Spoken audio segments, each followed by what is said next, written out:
Good morning, everyone. Welcome to the 15th World Cargo Symposium.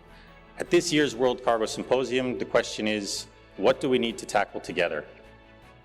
And I would answer that with 4 priorities: achieving our net zero by 2050 commitment, continuing to modernize processes, finding better solutions to safely carry lithium batteries, and making air cargo attractive to new talent.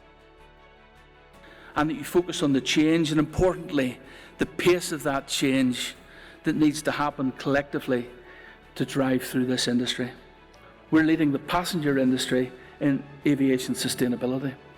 Cargo, really important to the global economy, and it continues to get far more important, connecting people, businesses and products across the planet. Resilient, I would define as the ability to rebound after a significant shock.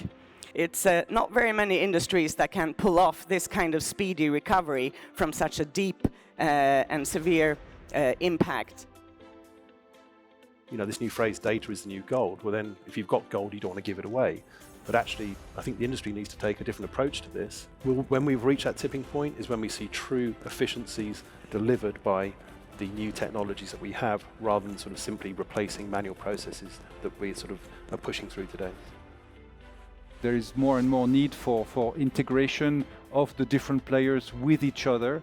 The quantities, the share will quadruple. B2B e-commerce will be the big thing.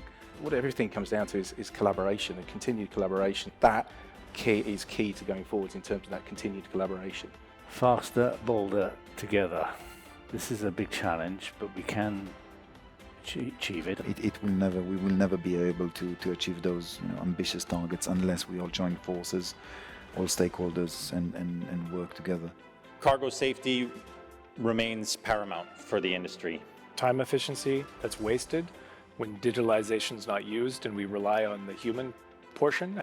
Much efficiencies that can be created if we start to learn, accept and trust the data, and going back to using data smart. Data is great, and speaking to the customer is probably even greater. We can't wait for a perfect world to happen. We believe ESG matters, and even more, it's a license to operate for the industry. I think it plays a massive part to bring on fresh young talent. Automation for me is going to be absolutely key to making general cargo as attractive as perhaps some of the other elements of cargo and indeed the wider aviation sector. In safety, risk is linear, but in the security domain, risk is non-linear. As the regulator, my job is to hear that and say, how can we make sure that we're not adding more pressure, more inefficiency to that carrier?